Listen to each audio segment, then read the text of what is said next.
টেলিভিশনের ডিজিটাল প্ল্যাটফর্মে আপনাকে স্বাগত। আমি এই মুহূর্তে অবস্থান করছি বগুড়ার শিবগঞ্জ উপজেলার মোকামতলা টু জয়পুরহাট মহাসড়কের হরিপুর গুপিতাতপুর এলাকা থেকে। আপনারা আমার চোখে আপনার ক্যামেরা চোখে দেখতে পাচ্ছেন যে আমার পিছনেই রয়েছে একটি মর্মান্তিক সড়ক দুর্ঘটনায় পতিত একটি গাড়ি, যাহার নাম্বার মেট্রো 3686। এই গাড়িটি আজ সকালে কিন্তু এখানে এবং আমরা এই গাড়ির যে যাত্রী ছিলেন তিনি আমাদেরকে যেমনটি জানিয়েছেন যে আজকে সকাল এই গাড়িটি চট্টগ্রাম থেকে চলে এসে যাচ্ছে। তো মোকামতলা টু জয়পুরহাট যে মহাসড়ক রয়েছে সেই মহাসড়কের পরেই কিন্তু আমরা জানিয়েছেন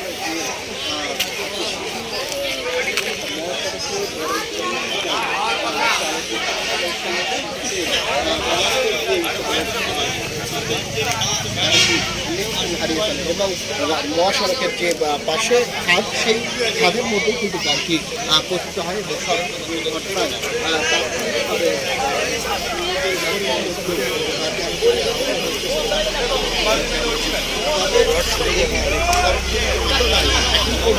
কেউ নিহত হয়নি রয়েছে। তবে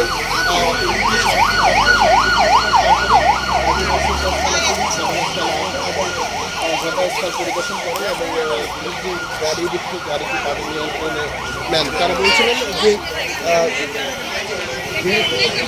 এটা মহাসড়কের যে সড়ক দুর্ঘটনা, সেই কারণে তারা হাইওয়ে পুলিশকে খবর দেন। তবে আপনাকে জানাতে চাই যে আজকে যে মর্মান্তিক যে দুর্ঘটনা, এই দুর্ঘটনার কারণে এখন পর্যন্ত আমাদের কাছে তথ্য রয়েছে যে 2 জন যাত্রী কিন্তু অক্ষত অবস্থায় রয়েছেন এবং তারা বলছিলেন যে এই গাড়িতে 15 জন চালক সহ 15 জন যাত্রী ছিলেন, 15 জন ছিলেন এবং তাদের মধ্যে বেশ কয়েকজন আহত হয়েছে গুরুতর।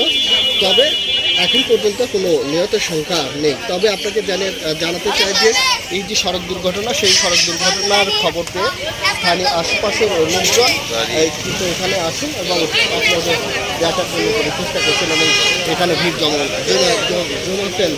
জমিয়েছেন নারী পুরুষরা।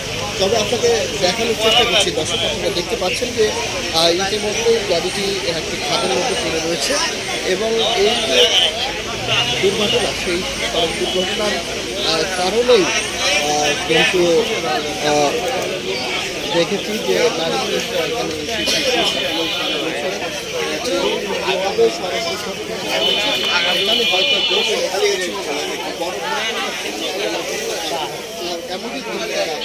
এখানে জানানোর চেষ্টা করছি এই গাড়িটি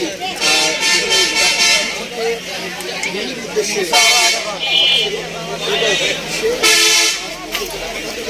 এমন দুর্ঘটনা।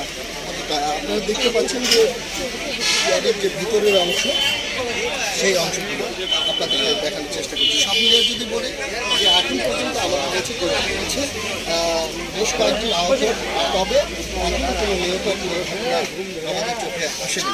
তবে আপনাকে জানাতে চাই যে আজকের যে এই দুর্ঘটনা, সেই দুর্ঘটনা মূলত একটা মহাসড়কে এক শিশু বড়ই পুরানোর জন্য আসলে তাকে বাঁচাতে গিয়েই এই সড়ক দুর্ঘটনা ঘটেছে বলে প্রত্যক্ষদর্শী এবং বাসের যে যাত্রী তারা আমাদেরকে জানিয়েছে। এই ছিল আমার কাছে সর্বশেষ।